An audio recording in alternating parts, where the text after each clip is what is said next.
Welcome and good afternoon. My name is Commish Orr, and welcome back to something I like to call Stories from the Maelstrom, a recap of the day's games for this past week of real time. First, we head to Boston, where the Oakland Jacks faced off against the Boston Splinters for the third game of the four-game series. And Oakland came into this with a four-game losing streak, dating back to before the All-Star break. But this one, they turned things around. They knocked Jim Palmer out in the first inning. As you can see there, Palmer he couldn't get an out. He literally didn't get an out. And so all nine batters came to the plate, and all nine batters reached base against Jim Palmer.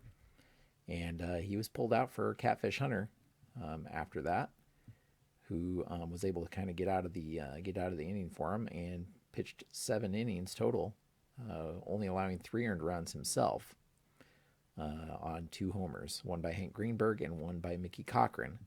But as you can see there in that first inning, Palmer, who came into this one with one of the better ERAs in the American League, Rod Carew led off with a double. He walked a couple of batters, walked 4 batters. He hit one, allowed a couple of hits in there.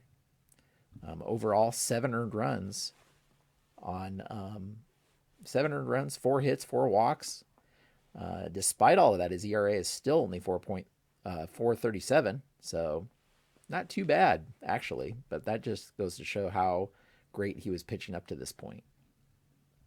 Meanwhile, Mike Messina for the Oakland Jacks pitched pretty well. He allowed just 2 earned runs in 7 innings of work on 7 hits. And one of those came in the first inning, and one of those came in the 4th inning. Now, Bullet Rogan allowed a 2-run homer to Lou Gehrig in the 8th. Lou Gehrig actually was 3 for 4 in this one with 3 RBI and 2 runs scored.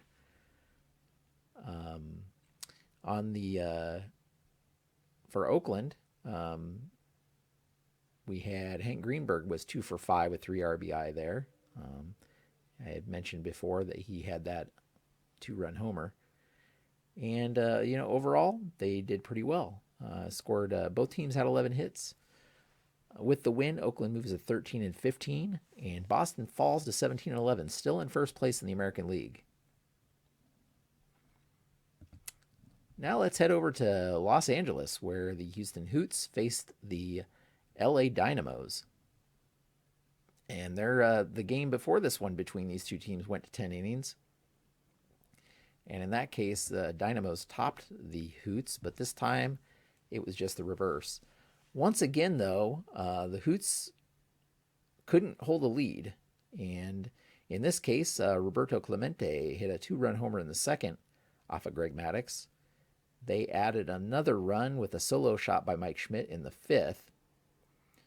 And they took that 3-0 lead into the bottom of the 6th, when finally Phil Niekro, who had been pitching well until that, only allowed 2 hits up to the 6th inning, allowed 2 runs to score in the bottom of the 6th. Still up 3-2 though, heading into the 8th, and Niekro still in the game when Willie Mays singled home the tying run there in the 8th inning. Los Angeles refusing once again for the 2nd game in a row to go quietly. However, in this time, as we headed into extra innings, Jim Bunning actually allowed 3 straight singles there in the 10th by Jeff Bagwell, Billy Williams, and then Duke Snyder with the RBI single to put the Houston Hoots ahead by 1. In the bottom, Dizzy Dean stayed into this game and pitched the 10th, and he picks up the win. He is now 2-3. Maddux, unfortunately, does not get the decision here. His ERA is still pretty good at 3.16 there, but Houston takes this one 4-3.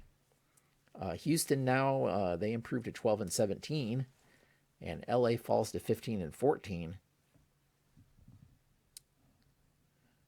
So we head over to New York as the Detroit Rockets face the New York Swats. And this one was all home runs. Frank Tanana facing off against Hal Newhouser in this one. Two lefties going head to head. And the first one to score there was Detroit in the fourth inning with back-to-back homers by Manny Ramirez and Mark McGuire. They took a 2-0 lead into the sixth when things kind of fell apart. There was a walk. Wade Boggs popped out to short. There were two singles to load the bases. Jim Rice struck out, so it looked like Frank Tanana may get out of the jam there. But Yogi Berra took him deep for a grand slam, a go-ahead grand slam, to put New York up 4-2. And that's where the score would stand. Both teams with 7 hits in this one. Detroit, with that loss, falls to 15-14. New York improves to 12-17. Still last place, I believe, in the American League.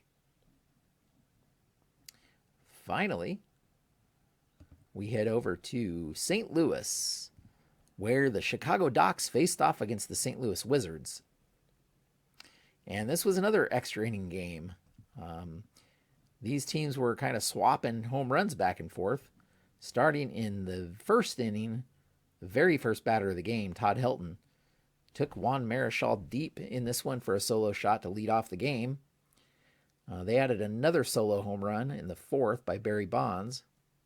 And then in the bottom of the fourth, Willie McCovey would hit a solo shot of his own.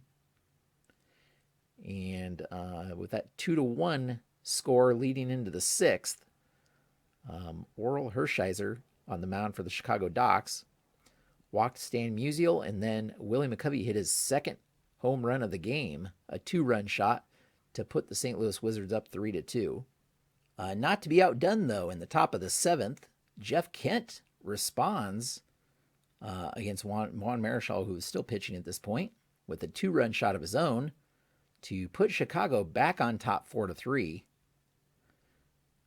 In the bottom of the inning, though, this was in the seventh. In the bottom of the seventh, St. Louis would respond with another run, this time not on a homer, but a couple of base hits, and then Willie McCovey drove in the run, in this case, his fourth RBI of the day there in the seventh inning to tie things back up at 4. And neither team would really put much offense together until the 12th inning, when Billy Wagner came in to pitch for Chicago and promptly couldn't get anybody out for a while there. So Larry Walker singled, Stan Musial doubled. Larry Walker held up at third on that one. Willie McCovey had a chance to be a hero again, but hit a shallow fly ball to center field. And they had a chance. They could have walked Ted Simmons to load the bases here, but they wanted to face off against him, and Simmons took Billy Wagner deep for a 3-run homer, a 3-run walk-off shot to win this one 7-4. St. Louis, with the win, improves to 21-8, best record in the Maelstrom, and Chicago falls to 10-19. I believe they have the worst record in the Maelstrom. But this one really went down to the wire. 12th inning. That's, I think, the longest game of the season so far. So hopefully you enjoyed that. Catching up on the day's games. Head over to baseballmaelstrom.com, where you can find out more of the action, and you can take a look at the standings.